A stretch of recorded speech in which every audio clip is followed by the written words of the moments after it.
ማስተር እንደምናላችሁ ዛሬ ደግሞ አያት ሪል ስቴት በካዛንቺስ ላይ ወደሚያስገነባው ሳይት ሄደናል። ፊት ለፊቴም አንድ የሽያጭ ባለሙያ ይገኛል። ራሱን በማስተዋወቅ ይጀምርልናል። ማን እንበል? ሰላም እንዴት ነህ? እንኳን በደህና መጣ። ረዳኢ ሀፍቱ እባላለሁ። የአያት ሪል ስቴት የሽያጭ አማካሪ ነኝ።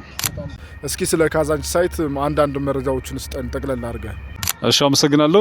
እንግዲህ ካዛንቺስ ሳይት የአያት ሪል ስቴት በቅርቡ ሽያጭ ያወጣው አዲስ ሳይት ነው። እዚህ ካዛንቺስ መሀል ከተማ የሚገኝ ሳይት ነው። 260 ሺህ ካሬ ላይ ያረፈ በጣም ግዙፍ የሆነ ዘመናዊ አፓርትመንቶች የሚገነቡበት ሳይት ነው ማለት ነው። እንደምታየው እንግዲህ አሁን ያለንበት ቦታ የሳይቱ አጠገብ ነው ያለ ነው ማለት ነው። የሳይቱ ፊት ለፊት የግቢ ገብርኤል ቤተክርስቲያን ይገኛል ከኋላ እንደምትመለከቱት ማለት ነው። ይሄኛው አስፋልት የምትመለከቱት አስፋልት ደግሞ ወደ 4 ኪሎ የሚወስደው አዲሱ አስፋልት ነው። እዚህ የግቢ ገብርኤል ቤተክርስቲያን መግቢያ ፊት ለፊት ያለው ግቢ የአያት ሪል ስቴት ሳይት ነው ማለት ነው። ሽያጭ ከጀመረን በጣም ጥቂት ቀናት ውስጥ ነው። ነገር ግን ቤቶቻችን አሁን በብዛት እየሸጡ ይገኛሉ። በ10% ቅድመ ክፍያ ብቻ ነው ቤቶች እየሸጥን ያለ ነው። እንግዲህ ግቢው ቅድም እንደነገርኳችሁ 260 ሺህ ካሬ ላይ የሚያርፍ ግቢ ነው። ከባለ 1 መኝታ 45 ካሬ ጀምሮ እስከ 160 ካሬ ባለ 4 መኝታ ቤቶች በተለያየ የካሬ መጠን እየሸጥን እንገኛለን። ሳይቱ እንግዲህ ብዙ ለየት ያሉት ነገሮች አሉት። ለምሳሌ የ70/30 የሚባል ከመንግስት ጋር የሪል ስቴት አልሚዎች ከመንግስት ጋር በተስማሙት መሰረት የሚገነባ ሳይት ነው ማለት ነው።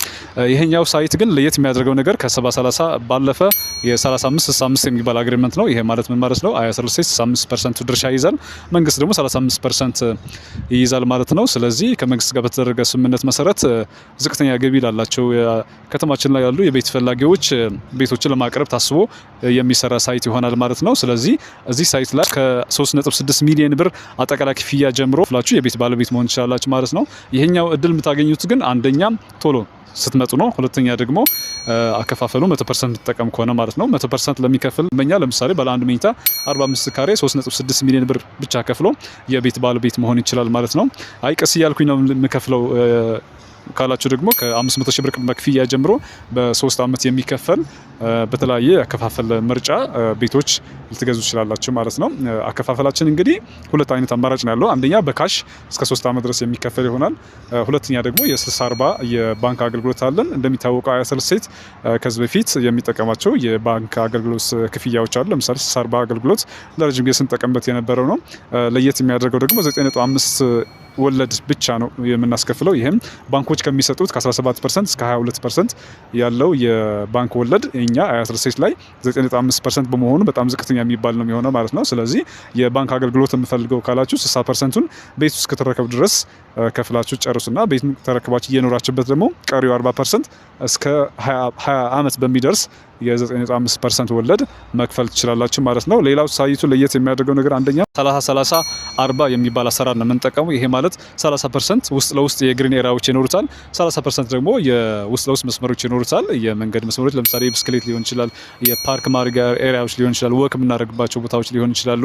ቦታው በኮሪደር ልማት እየለማ ያለ ሰፈር ነው። ስለዚህ ከኮሪደር ልማት ጋር በተያያዘ የሳይቱ ውስጥ ለውስጥም በግሪን ኤሪያ በብዛት የሚኖረው ይሆናል ማለት ነው። ስለዚህ 30% ግሪን ኤሪያ ይሆናል፣ 30% የውስጥ ለውስጥ መስመር ይሆናል፣ 40% ብቻ ነው ቤቶች የሚያርፉት ማለት ነው። ስለዚህ ከአንድ ብሎክ ወደ አንድ ሌላኛው ብሎክ ሰፊ የሆነ ጋፕ ይኖረዋል። ይሄም ተጨማሪ ፓርኪንግ ኤሪያዎች ይኖራሉ፣ የልጆች መጫወቻ ትምህርት ቤቶች ይኖራሉ፣ የጤና ተቋማት ይኖራሉ።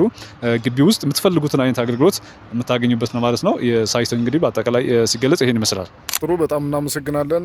ጥሩ መረጃዎችን ነው ያካፈልከን። ምን አሁን ይህንን ሳይት ምን ለየት ያደርገዋል? እንዲህ መሀል ከተማ እንደመሆኑ መጠን አሁን ቢከራይም ለመኖርም ቢባል ከሌሎች ሳይቶች ምን ለየት ያደርገዋል? ኢንፍራስትራክቸሮች ዙሪያው ላይ እንደ ሆቴል ያሉ ሆስፒታል ያሉ ነገሮች ይገኛሉ ወይ? እና ፐርፌክት ሎኬሽኑ ምንን ያጠቃልለን የሚለውን እስኪ ስለ አካባቢው ግለጽልን።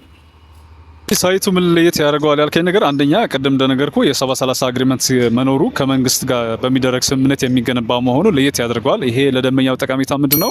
ከመንግስት ጋር በተደረገው ስምምነት መሰረት ቤቶቹ በአጭር ጊዜ ውስጥ ተገንብተው የሚረከብ ይሆናል። ስለዚህ የመዘግየት አይነት ነገር አይኖራቸውም ማለት ነው። ሁለተኛ ቅድም የነገርኩህን የውስጥ ለውስጥ መስመሮቹ በስፋት የግሪን ኤሪያዎችና የወክ የምናደርግባቸው መንገዶች በብዛት መኖራቸው ሌላው አድቫንቴጅ ነው። ሌላኛው ደግሞ ሳይቱ ላይ የምትፈልጉት አገልግሎት በሙሉ ልታገኙ ትችላላችሁ እዚህ ማለት ነው።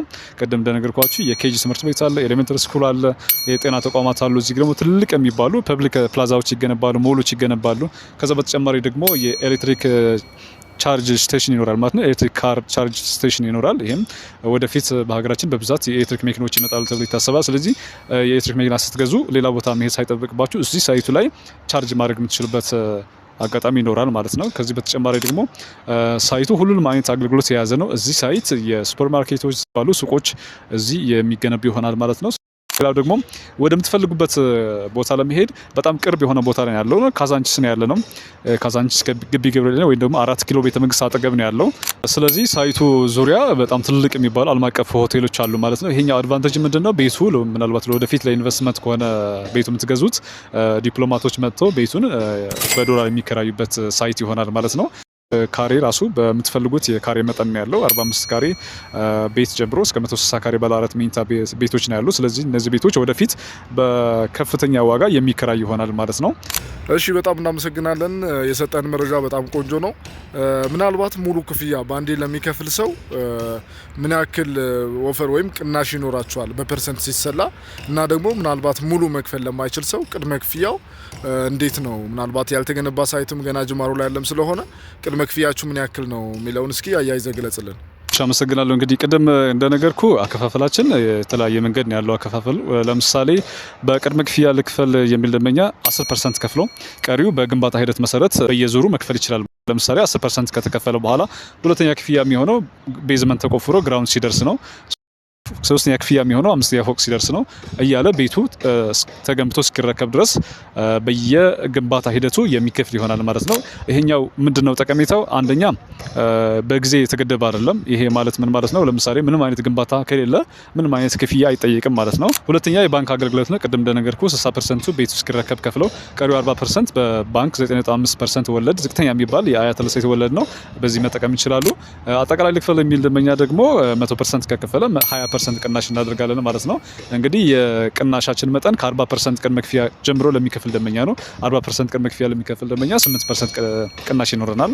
ይሄም በሚሊዮን የሚደርስ ቅናሽ ነው የምናደርገው። ለምሳሌ ባለ 1 መኝታ 45 ካሬ 100% ልክፈል የሚደመኛ በጣም ጥሩ የሚባሉ ቪው ያላቸው ቤቶች በ3.6 ሚሊዮን ብር አጠቃላይ ክፍያ ይሸጥ ይገኛል ማለት ነው። ይሄን አግሪመንት ከፈረሙ በኋላ ምንም አይነት ተጨማሪ ክፍያ አይኖርም። ምክንያቱም አያት ሪል ስቴት እያስከፈለ ያለው አከፋፈል መንገድ አንደኛ በኢትዮጵያ ብር ነው፣ ሁለተኛ ደግሞ ፊክስድ የሚባል ፕራይስ ነው ማለት። ይሄ ማለት ምን ማለት ነው?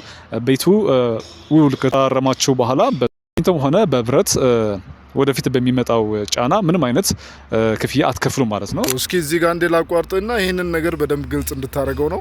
ምናልባት በመሀል የዋጋ ጭማሪ ግንባታው እስከ 3 ዓመት እስከ 2 ዓመት በሚቆይበት ጊዜ ምናልባት በመሀል ምንም አይነት ጭማሪ የለው የሚለው ውሉ ላይ ይገኛል ወይስ እንዴት ነው የሚለውን ውሉ ላይ በእርግጥ እንደዛ ይላል? ምንም አይነት ጭማሪ አይደረግም? ይህንን እስኪ በደንብ ያው ከሌሎችም ብዙ ቦታዎችን ስላየን እንደዛ አይነት በመሀል የሚጨመሩ ጭማሪዎች አሉና ይሄ ነገር ውሉ ላይ ማስተማመኛለው ምንም አይነት ጭማሪ አይደረግም ማለት ነው። ይህን ማወራው ውሉ ላይ የተቀመጠ በግልጽ የተቀመጠ ስለሆነ ነው። የአያት ሪል ስቴት ሳይቶች በአሁኑ ሰዓት ላይ ያለምንም አይነት የዋጋ ጭማሪ ነው የምትስማሙት። ስለዚህ ደግሞ ውሉ ላይ በደንብ የተቀመጠ ነው።